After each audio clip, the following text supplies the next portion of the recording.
ya pi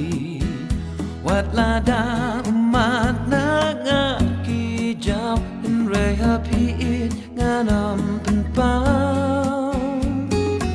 in wan it no yang nga aku it wan chai no na nga na mat klem ma pi ngam tem ayu kan wan ja jing im jong nga to ai ngan long tang i jong pi chi jing im lim ter ki sngi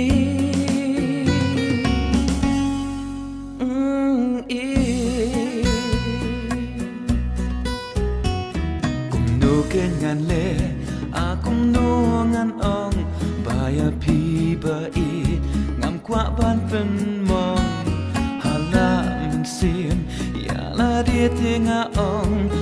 la it ya pi na do ning kong ngam kwa ban do no ngam kwa ban klen no ya dik men bang la yo ngam chu boy per kan ha jing im jong nga ngan yo ma jing it ban la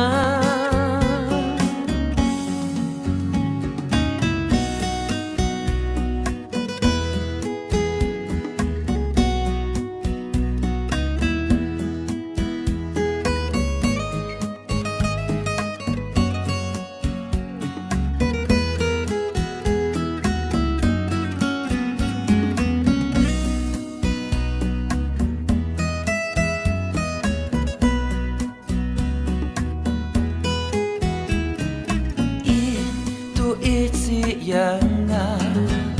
kumbanga nga it ya pi wat la da mat na nga ki jaw re happy it nga nam pen pa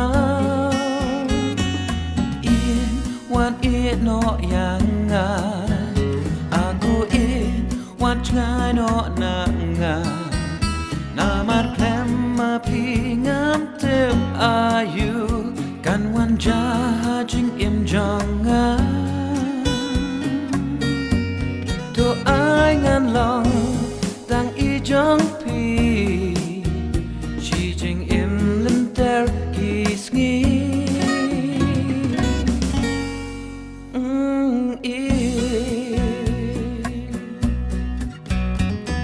ala no shisha ya nga pin ngau thu ba ya pi ba i ngam qua shu ban du ki por ba la le ngam qua ban kan mau shu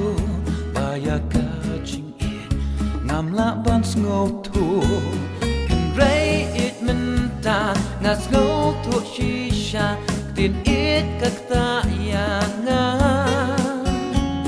kum ta ken ba it ngan yai kmi len ti ba ben it kum ba nga it ya pi